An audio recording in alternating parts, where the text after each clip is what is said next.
दोस्तों, जन्माष्टमी पर अगर आपने यह उपाय कर लिया तो मैं ईश्वर की सौगंध खाता हूँ, आपके घर से गरीबी दूर भाग जाएगी, आप रातों रात मालामाल हो जाएंगे। मैं भगवान कृष्ण की सौगंध खाता हूँ। इस वीडियो को अंत तक देखें, आपका भाग्य ना चमक जाए तो मुझे बताना, लेकिन वीडियो पूरा ही देखना। एक लायक जरूर करें। अगर आप भगवान कृष्ण से प्यार करते हैं, लड्डू गोपाल से प्यार करते हैं, राधा रानी से प्यार करते हैं तो एक लायक जरूर करना। जन्माष्टमी बार बार नहीं आती, सच्चे दिल से कमेंट बॉक्स में लिखें राधे राधे, जय श्री कृष्णा। दोस्तों, पंचांग के अनुसार भाद्रपद माह के कृष्ण पक्ष की अष्टमी तिथि की शुरुआत 6 सितंबर 2023 को दोपहर 3:37 से हो रही है। वहीं इस तिथि का समापन अगले दिन 7 सितंबर 2023 शाम 4:14 पर होगा। हर साल भाद्रपद मास के कृष्ण पक्ष की अष्टमी तिथि को कृष्ण जन्माष्टमी के रूप में मनाया जाता है। द्वापर में श्री कृष्ण परम पुरुषोत्तम भगवान का जन्म भाद्रपद की अष्टमी तिथि रोहिणी नक्षत्र और चंद्रमा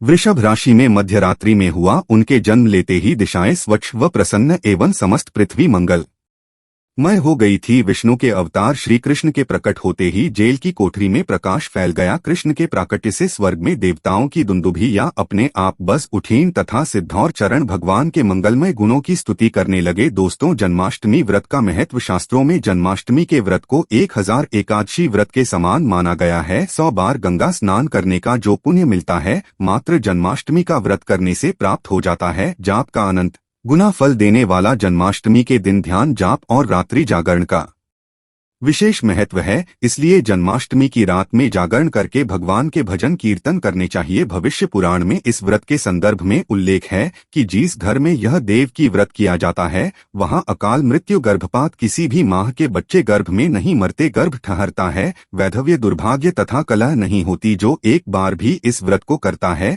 उसे श्री कृष्ण का आशीर्वाद प्राप्त होता है। वो प्राणी संसार के सभी सुखों को भोग कर विष्णु लोक में निवास करता है। जन्माष्टमी पूजन विधि। हिंदू धर्म में भगवान श्री कृष्ण की पूजा सभी संकटों से निकालकर सुख, समृद्धि और सौभाग्य का वरदान देने वाली मानी गई है। जन्माष्टमी के दिन प्रातः जल्दी उठकर स्नान आदि से निवृत्त होकर स्वच्छ वस्त्र धारण करें। इसके बाद पूर्व या उत्तर की ओर मुख करके व्रत का संकल्प लें। अगर नॉर्थ ईस्ट में भगवान कृष्ण को लगाया जाए तो आप अपने जीवन में धर्मयुद्ध में खड़ीडे हैं, कर्मक्षेत्र में खड़े हैं तो वहां आपकी जीत सुनिश्चित है और आपकी जितनी भी परेशानियां हैं उन्हें कान्हा दूर कर देते हैं। माता देवकी और भगवान श्री कृष्ण की मूर्ति या चित्र पालने में स्थापित करें। पूजन में देवकी, वासुदेव, बलदेव, नंद, यशोदा आदि देवताओं के नाम जपे। रात्रि में 12 बजे के बाद श्री कृष्ण का जन्मोत्सव मनाया। दोस्तों, जन्माष्टमी पर कान्हा को पीले चंदन या फिर केसर का तिलक जरूर लगाएं। साथ ही साथ उन्हें मोर के मुकुट और बांसुरी जरूर अर्पित करें। लड्डू गोपाल को पंचामृत से अभिषेक कराकर भगवान को नए वस्त्र अर्पित करें एवं झूला झुलाया तुलसी डालकर माखन, मिश्री व धनिये की पंजीरी का भोग लगाएं। तत्पश्चात आरती करके प्रसाद को वितरित करें। दोस्तों, कृष्ण जन्माष्टमी कब है? पंचांग के अनुसार भाद्रपद माह के कृष्ण पक्ष की अष्टमी तिथि की शुरुआत 6 सितंबर 2023 को दोपहर 3:37 से हो रही है। वहीं इस तिथि का समापन अगले दिन 7 सितंबर शाम 4:14 पर होगा। कृष्ण जन्माष्टमी की पूजा मध्यरात्रि की जाती है, इसलिए इस साल भगवान श्री कृष्ण का जन्मोत्सव 6 सितंबर 2023 बुधवार को मनाया जाएगा। दोस्तों, चलिए जानते हैं जन्माष्टमी पर श्री कृष्ण की जन्म कथा। दोस्तों, जन्माष्टमी की यह कथा चुपके से भी सुनने से समस्त तकलीफ है, बीमारियां सब समाप्त हो जाती है। पितृ दोष, मंगल दोष, कालसर्प दोष, शनि दोष तुरंत ठीक हो जाते हैं। आइए सुनते हैं जन्माष्टमी की कथा। दोस्तों, पौराणिक कथाओं के अनुसार भाद्रपद माह कृष्ण पक्ष की अष्टमी तिथि को भगवान कृष्ण ने माता देवकी की 8वीं संतान के रूप में जन्म लिया था। कृष्ण जी का जन्म मथुरा में कंस के कारागार में हुआ था। माता देवकी राजा कंस की बहन थी। कंस को सत्ता का लालच था। उसने अपने पिता राजा उग्रसेन की राजगद्दी छीनकर उन्हें जेल में बंद कर दिया था और स्वयं को मथुरा का राजा घोषित कर दिया था। राजा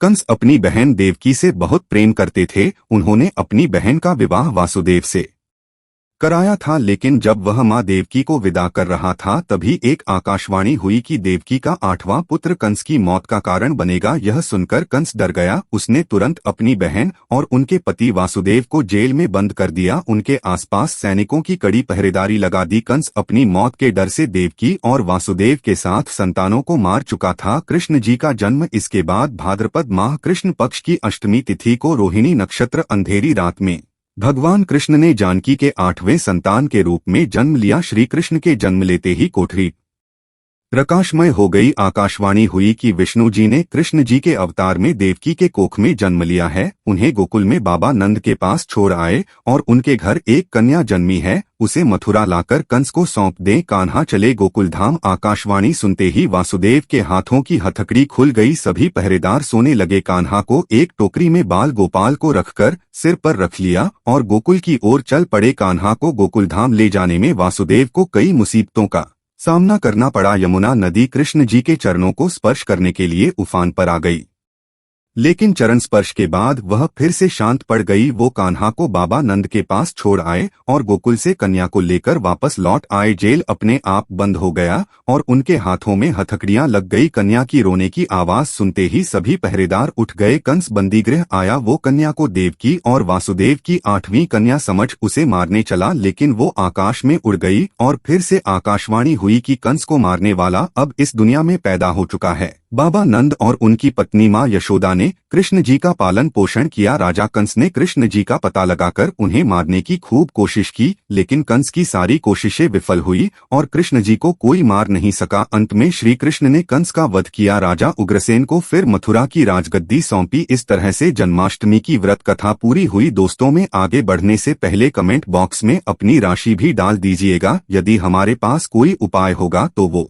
आकर हम आपके कमेंट के रिप्लाई में बता देंगे। दोस्तों, जन्माष्टमी पर भूल कर भी ना करें ये गलतियां, तुलसी को लेकर ना करें ये गलती। जन्माष्टमी के दिन भूल कर भी तुलसी की पत्तियां तोड़ने से बचना चाहिए। दरअसल शास्त्रों में कहा गया है कि कृष्ण भगवान विष्णु के अवतार हैं और उन्हें तुलसी अति प्रिय है। ऐसे में इस दिन तुलसी की पत्तियां नहीं तोड़नी चाहिए। जन्माष्टमी से पहले आप तुलसी तोड़ कर रख लें। बिना तुलसी के जन्माष्टमी का पर्व अधूरा है। भगवान कृष्ण किसी भी ऐसे भोग को स्वीकार नहीं करते जिसमें तुलसी पत्र ना पड़ा हो। ऐसा भोग पाप के समान होता है, जहरीला माना जाता है। चावल खाना, ये बात तो सभी जानते हैं कि एकादशी के दिन चावल नहीं खाना चाहिए, लेकिन बहुत ही कम लोग जानते हैं कि जन्माष्टमी के दिन भी चावल को खाना वर्जित होता है। चाहे आप व्रत रखें या ना रखें, लेकिन जन्माष्टमी के दिन चावल खाना शुभ नहीं माना जाता। तामसिक भोजन, जन्माष्टमी के दिन तामसिक भोजन वर्जित माना जाता है। ऐसे में इस दिन मांस, मदिरा, प्याज और लहसुन नहीं खाना चाहिए। इस दिन गलती से भी लहसुन प्याज का खाना कभी मत बनाना, क्योंकि राहु केतु के कारण ही लहसुन प्याज की उत्पत्ति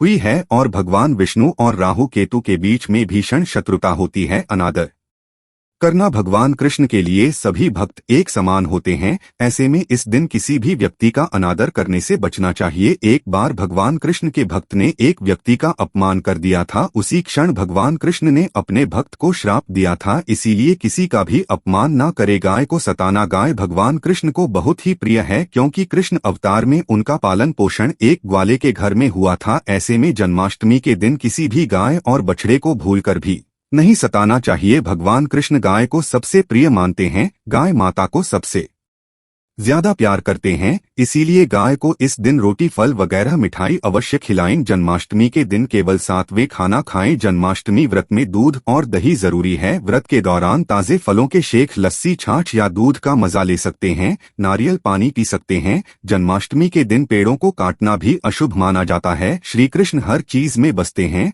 और हर चीज उनमें बसती है, बल्कि हो सके तो इस दिन ज्यादा से ज्यादा पेड़ लगाने चाहिए। इससे घर और परिवार में सुख और शांति बनी रहती है। भगवान कृष्ण सदा पीपल के वृक्ष में रहते हैं। पीपल वृक्ष पर जन्माष्टमी पर जल अवश्य अर्पित करें, इससे वह प्रश्न जल्दी होते हैं। दोस्तों, जन्माष्टमी के दिन ब्रह्मचर्य का पालन करना अनिवार्य होता है। इस दिन पूरे पवित्र मंथन से भगवान की पूजा करनी चाहिए। कम से कम इस दिन पत्नी से दूर रहना चाहिए। जो पति पत्नी जन्माष्टमी पर एक दूसरे से दूर रहते और संयम और नियम का पालन करते हैं तो उन्हें एक सुशील और सुंदर पुत्र की प्राप्ति होती है। ऐसे बालक का मुख्य भगवान कृष्ण की तरह होता है और शरीर भगवान कृष्ण की तरह कोमल होता है। जो लोग इस दिन व्रत रखते हैं तो उन्हें रात में 12 बजे से पहले अपना व्रत नहीं खोलना चाहिए। उससे पहले व्रत खोलने से पूजा का फल नहीं मिलता है और व्रत भी अधूरा माना जाता है। जन्माष्टमी पर करें इन मंत्रों का जाप। भगवान कृष्ण की कृपा से आपकी समस्त गरीबी दूर हो जाएगी। आप धनवान हो जाएंगे, मालामाल हो जाएंगे। आपके घर में राधा रानी की कृपा बरसेगी, माता लक्ष्मी की कृपा बरसेगी। दोस्तों, श्री कृष्ण मंत्र, क्री कृष्णाय नम। भगवान श्री कृष्ण के इस मंत्र का जाप करने से धन धान्य की प्राप्ति होती है। ऐसे में जन्माष्टमी के विशेष अवसर पर इस मंत्र का जाप करने से साधक को शुभ फलों की प्राप्ति होती है। हरे कृष्णा कृष्णा कृष्णा हरे हरे, हरे राम राम राम हरे हरे। ये जाप करने से भगवान कृष्ण के कान खड़े हो जाते हैं। वो भक्त की पुकार अवश्य सुनते हैं। कम से कम इसका जाप 21 बार अवश्य करें या 108 बार भी आप कर सकते हैं। बहुत ही शुभ माना जाता है। दोस्तों, जन्माष्टमी पर जो स्त्री भगवान लड्डू गोपाल को झूला झूल आती है, उसे अनंत काल तक बांझपन का सामना नहीं करना पड़ता है। भगवान लड्डू गोपाल की कृपा से ऐसी स्त्री को सुंदर पुत्र की प्राप्ति होती है। दोस्तों, जन्माष्टमी पर मोरपंख अवश्य लाएं और मंदिर में स्थापित करें। भगवान कृष्ण की बंसी जन्माष्टमी पर अवश्य लेकर आएं। अगर आप व्रत रख रहे हैं तो भगवान लड्डू गोपाल के खिलौने आदि जरूर लेकर आना। इसे लाना मत भूलना। और जन्माष्टमी पर कौड़ियां आप ला सकते हैं, भगवान कृष्ण की स्थापना कर सकते हैं। इस दिन गलती से भी किसी भी व्यक्ति को गिफ्ट के तौर पर भगवान कृष्ण को उपहार में कभी मत देना। इससे घर की लक्ष्मी रुष्ट हो सकती है। जन्माष्टमी पर सोने, चांदी, तांबा, पीतल की खरीदारी कर सकते हैं। शुभ माना जाता है। जन्माष्टमी पर पालना अवश्य लेकर आना। इसमें लड्डू गोपाल जी झूला झूलेंगे। दोस्तों, जन्माष्टमी पर तुलसी माता के सामने भगवान कृष्ण के 4 नाम जैसे गोपाला, गोविंद, देवकी नंदन और दामोदर पुकारें और साथ ही ऊ नमो भगवते वासुदेवाय नम मंत्र का जाप करें। ऐसा करने से सभी समस्याएं दूर हो जाएंगी। माता तुलसी आपके घर को धन धान्य से भर देंगी। जन्माष्टमी के दिन भोग में मक्खन के साथ तुलसी दल जरूर डालें और वो भगवान कृष्ण को अर्पित करें। दोस्तों, जन्माष्टमी के शुभ अवसर पर करें नमक का विशेष उपाय। दोस्तों, मैं ईश्वर की सौगंध खाता हूँ, नमक का यह उपाय करने से आपके समस्त पाप नष्ट हो जाएंगे, गरीबी दूर हो जाएगी, आपकी नौकरी लग जाएगी, संतान प्राप्ति हेतु व्यापार चलाने के लिए भी यह उपाय जरूर करें। दोस्तों, हम भी नमक का यह उपाय जरूर करते हैं। मैं ईश्वर की सौगंध खाता हूँ। अगर आपने यह उपाय कर लिया तो आपको करोड़पति होने से कोई नहीं रोक पाएगा। भगवान कृष्ण का विशेष आशीर्वाद मिलेगा। आइए जानते हैं मक्का का विशेष उपाय। दोस्तों, उपाय है: 1 नमक का पैकेट, 50 ग्राम सूखी लाल मिर्च, 500 ग्राम चावल, 100 ग्राम उड़द की दाल, 250 ग्राम आटा और 11 रुपए की दक्षिणा तथा 1 पानी की बोतल और 5 रुपए के काले तिल। बस इतनी सी सामग्री एक थैली में एकत्रित कर ले। दोस्तों, उसके बाद किसी भी गरीब बुजुर्ग या गरीब महिला को चुपके सिद्धांत दे दे और पीछे मुड़कर ना देखे, घर को वापस चले आए। दोस्तों, आप यकीन मानो, गुरु परंपरा से प्राप्त ये महाउपाय आपकी काया पलट कर रख देगा। दिन दुगनी रात चौगुनी आप तरक्की करेंगे। दोस्तों, ये उपाय हम भी जरूर करते हैं। महापुस्तक और शास्त्रों में लिखा महाउपाय आज हम आपको बता रहे हैं। यह उपाय जन्माष्टमी के दिन जरूर करें। मैं ईश्वर की सौगंध खाता हूँ, आपका भाग्य उदय हो जाएगा। दोस्त, तो यह उपाय मैं हर जन्माष्टमी के दिन जरूर करता हूँ। आप भी यह मौका हाथों से मत जाने देना। सच्चे दिल से कमेंट बॉक्स में जरूर लिखें राधे राधे, जय श्री कृष्ण।